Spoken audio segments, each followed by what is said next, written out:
या ठिकाणी आपण तिसरा उपप्रश्न प्रश्न दुसरा बी मधला 5वा उपप्रश्न अभ्यासत आहोत. प्रश्न समजून घेऊया. जर साइन थिटा बरोबर 11/61 तर नित्य समानतेचा उपयोग करून कॉस थिटाची किंमत काढा. तर सर्वात प्रथम आपल्याला दिलेलं काय आहे हे लक्षात घ्या. साइन दिलेला आहे, साइन गुणोत्तर. कॉस गुणोत्तराची किंमत काढायची आहे. आणि मग साइन आणि कॉस या दोघाला एकत्रित बांधणार हे सूत्र आपल्याकडे आहे. त्या सूत्राचा वापर आपण जर केला, प्रश्न सांगतो त्यानुसार आपण सूत्राचा वापर करून या ठिकाणी कॉसची किंमत सहज मिळणार आहे. तर सूत्र लिहू आपण. सर्वात प्रथम काय सूत्र आहे? साइन वर्ग थिटा अधिक कॉस वर्ग थिटा बरोबर 1 हे सूत्र आहे. साइनची किंमत किती आहे? 11/61 साइनचा वर्ग म्हणून या किमतीचा आपण वर्ग घेऊया, अधिक कॉस वर्ग थिटा जशास तसा. या ठिकाणी 11चा आपण वर्ग करणार आहोत. 11चा वर्ग 11 गुणिले 11 121 भागिले 61 चा वर्ग आपण करूया. साइडला या ठिकाणी 61 गुणिले 61 एका एकी 1 एका 6 6 1 सोडून दिला 6 1 6 6 6 36. बेरीज करू. 1 ला 1 6 6 12 2 हातचा 1 7 3 3721 म्हणजे 3721 हा वर्ग आला 61 चा. कॉस वर्ग थिटा जशास तसे बरोबर 1. आता ही किंमत आपण व्यस्त करूया आणि या ठिकाणी राहील काय मग? म्हणून कॉस वर्ग थिटा बरोबर 1 जशास तसे आणि ही किंमत धन असलेली व्यस्त होईल, म्हणजेच वजा 121 भागिले 3721. आता या ठिकाणी आपण थोडासा विचार करावा. पूर्णांक आणि अपूर्णांकाचा या ठिकाणी छेद समान करावा लागेल. जेव्हा आपल्याला बेरीज किंवा वजाबाकी असते तेव्हा आपण छेद समान करत असतो. किंवा छेद समान होत नसेल तर आपल्याला ही बेरीज वजाबाकी करता येत नाही. आणि म्हणून छेदस्थानी समान संख्या येणं आवश्यक आहे. छेद समान कसा करतो? तर या दुसऱ्याच्या छेदाने पहिल्याच्या अंशाला गुणतो, परत पहिल्याच्या छेदाला पण गुणतो, हे लक्षात ठेवावं. आणि पहिल्याच्या छेदाने दुसऱ्याच्या अंशात व छेदात, थोडक्यात आपण असा अंशाचा तिरपा गुणाकार आणि छेदाछेदाचा करतो. आणि मग या ठिकाणी बघा 3721 गुणिले 1 3721 21 चिन्ह वजा 1 गुणिले 121 21 छेदस्थानी दोघाचा गुणाकार, म्हणजेच या ठिकाणी काय होईल? 3721 3721 म्हणजे आपण एक वेळा गुणाकार केला तरी चालेल, कारण एकच छेदस्थानी 1 असल्यामुळे आपण सहज तीच संख्या येणार आहे. आणि मग 3721 मधून या ठिकाणी वजाबाकी अंश वजा करूया. 1 मधून 1 गेला 0, 2 मधून 2 गेला 0, 7 मधून 1 गेला 6 आणि 3 ला 3. त्यानंतर छेद जशास तसे 3721.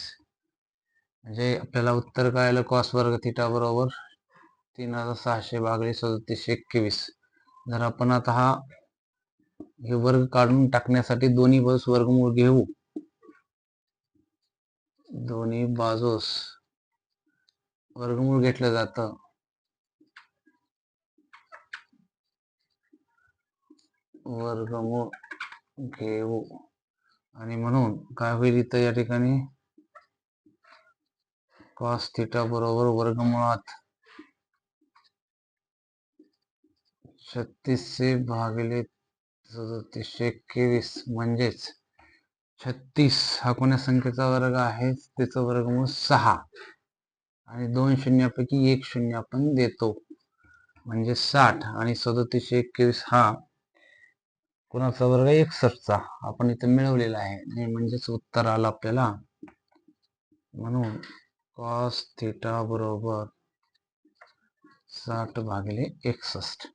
तर अशा पद्धतीने आपण उत्तर मिळवलेलं आहे.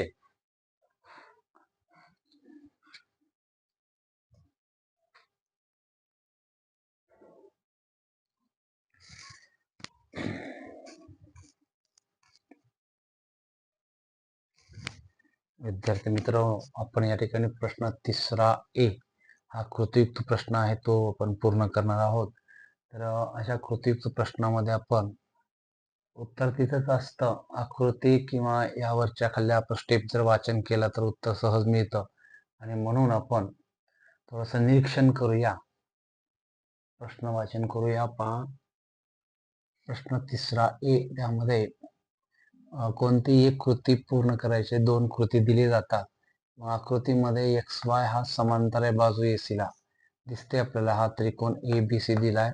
XY या ठिकाणी हा रेषाखंड AC बाजूला समांतर आहे. समांतर म्हणजे तो छेदणार नाही.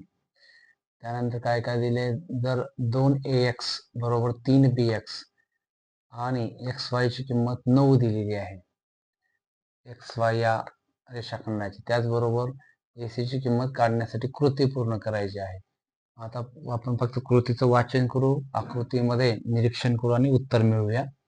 2AX बरोबर 3BX या ठिकाणी AX भागिले BX म्हणजे हा BX छेदात आणला म्हणजे 2 इकडला नक्कीच छेदात जाणार आहे.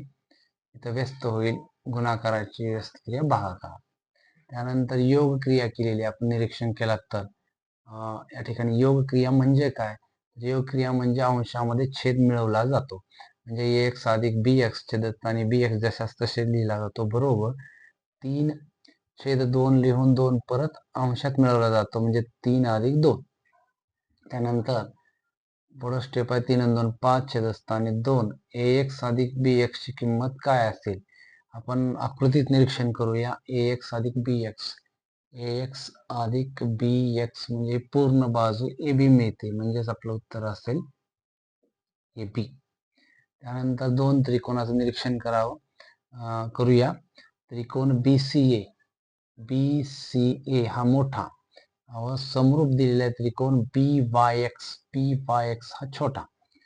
आणि मग यामध्ये 2 त्रिकोण समरूप असण्यासाठी काय कसोटी आहे ती विचारलेली आहे. आपण थोडासा विचार करूया.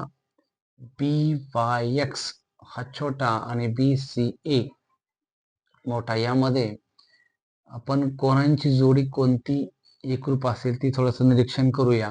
B हा कोण दोन्हीकडे आहे म्हणजे तो सामायिक आहे.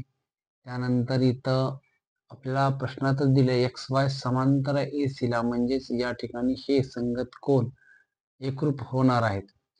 संगत कोण हे एकरूप असतात, म्हणजेच कोको कसोटीनुसार आपल्याला हे 2 त्रिकोण समरूप असतील. कोको कसोटी म्हणजेच काय, 2 त्रिकोणामध्ये त्यांचे 2 कोण संगत 2 कोण जर एकरूप असतील तर ते 2 त्रिकोण समरूप असतात, ही कसोटी सांगते आपल्याला. आणि म्हणून कोणती कसोटी या ठिकाणी,